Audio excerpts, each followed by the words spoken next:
കോഴിക്കോട് പെരുവയലിൽ പോലീസിന് നേരെ തോക്കു ചൂണ്ടി സ്ഫോടക വസ്തു എറിഞ്ഞ് രക്ഷപ്പെടാൻ ശ്രമിച്ച കുപ്രസിദ്ധ ഗുണ്ടാ സംഘം പിടിയിൽ. കാസർകോട്ടെ കുപ്രസിദ്ധ ഗുണ്ട ആടു ഷമീർ അടക്കമുള്ളവരാണ് പിടിയിലായത്. ആക്രമണത്തിൽ 4 പോലീസ് ഉദ്യോഗസ്ഥർക്ക് പരിക്കേറ്റു. 70 കോടി രൂപ മോചനദ്രവ്യം ആവശ്യപ്പെട്ട് പാലക്കാട് നിന്ന് പ്രവാസി വ്യവസായിയെ തട്ടിക്കൊണ്ടുപോയ കേസിലെ പ്രതികളാണ് സിനിമാ കഥയെ വെല്ലുന്ന ഈ റെയ്ഡിൽ വലയിലായത്.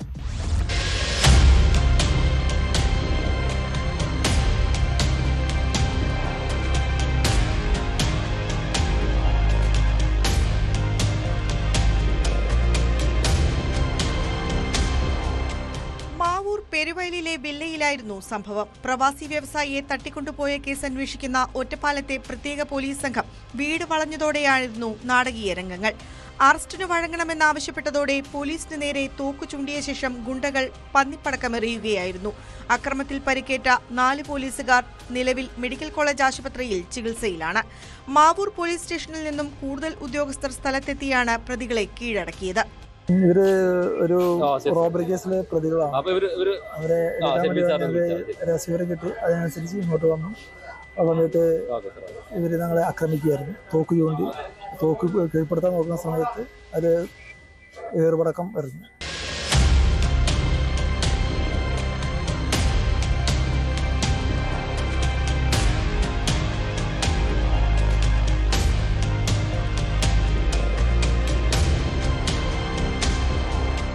കാസർകോട്ടെ കുപ്രസിദ്ധ ഗുണ്ട ആട് ഷമീർ എന്ന മുഹമ്മദ് ഷമീർ, വിഷ്ണു സൽമാൻ, ജോമോൻ, ഡേവിഡ് അലക്സ് എന്നിവരാണ് പിടിയിലായത്. ഇവരിൽ നിന്ന് 2 തോക്കുകളും പോലീസ് പിടിച്ചെടുത്തു. കൂടെയുണ്ടായിരുന്ന ഒരാൾ ഓടി രക്ഷപ്പെട്ടു. 30ഓളം കേസുകളിൽ പ്രതിയായ ആട് ഷമീർ പോലീസിനെ ആക്രമിച്ചതുൾപ്പെടെ നിരവധി ക്രിമിനൽ കേസുകളിലെ പ്രധാന കണ്ണിയാണ്. കഴിഞ്ഞ ഡിസംബറിലാണ് കേസിനാസ്പദമായ സംഭവം നടന്നത്. കൊച്ചി വിമാനത്താവളത്തിലേക്ക് പോവുകയായിരുന്ന Jeddah national hospital MD VP Muhammad അലിയെ ചാലിശ്ശേരിയിൽ വെച്ച് തോക്കു ചൂണ്ടി തട്ടിക്കൊണ്ടുപോവുകയായിരുന്നു. 70 കോടി രൂപയാണ് കൊട്ടേഷൻ സംഘം മോചനദ്രവ്യമായി ആവശ്യപ്പെട്ടത്.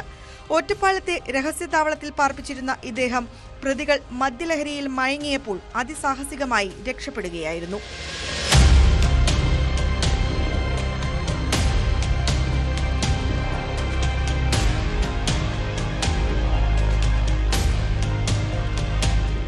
തുടർന്ന് നടത്തിയ അന്വേഷണത്തിലാണ് കോടികളുടെ ഈ കൊട്ടേഷന് പിന്നിൽ മുഹമ്മദ് അലിയുടെ സ്വന്തം സഹോദരപുത്രൻ സിയാസ് ആണെന്ന് പോലീസ് കണ്ടെത്തിയത്.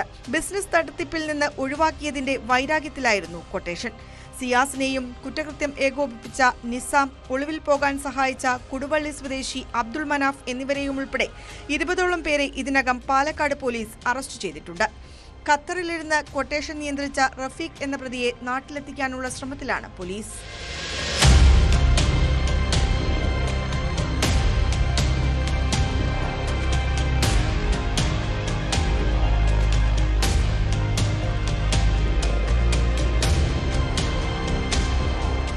ന്യൂസ് 18 കോഴിക്കോട്. കൂടുതൽ വാർത്തകൾക്ക് news 18 Keralam YouTube channel subscribe ചെയ്യുക.